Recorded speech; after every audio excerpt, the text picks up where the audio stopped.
yang punya urutan keempat di putaran yang terakhir. Jatuh di satu pilihannya bersama kehadirannya Rara Pororo tanpa nama overdosis.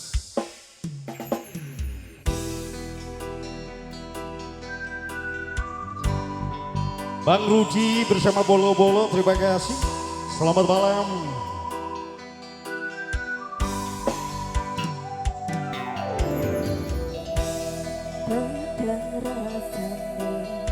Aku kangen sebuting lian hanya aku kowe lapo katresna kang mas wong bagus tak jauh ojo sele katresna pantene tresno kuwi aku patoba.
Spesial untuk Bang Rudi, ini lagunya yang ayam ya. Dari tim mendarat Kocok-Kocok Sinuman, terima kasih.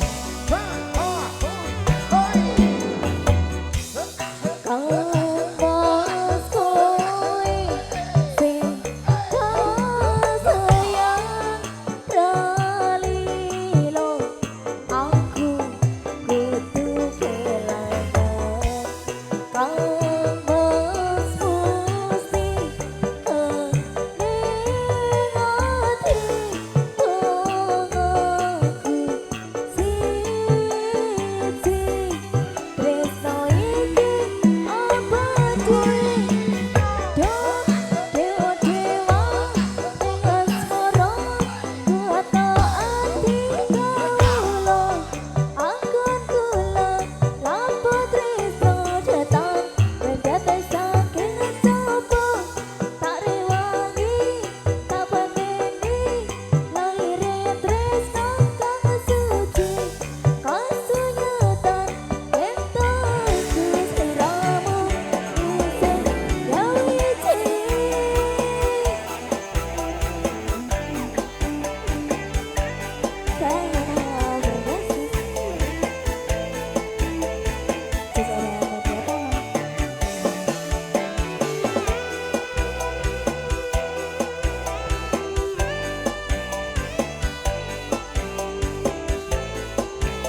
Overdosis Media Tama Bejo Sutresno Channel Citra Badi Audio Rara. Oke, satu permintaan ayang-ayang sudah. Terima kasih. Tadi spesial untuk Bang Rudi Ya. yang lagi asik bersama teman-teman.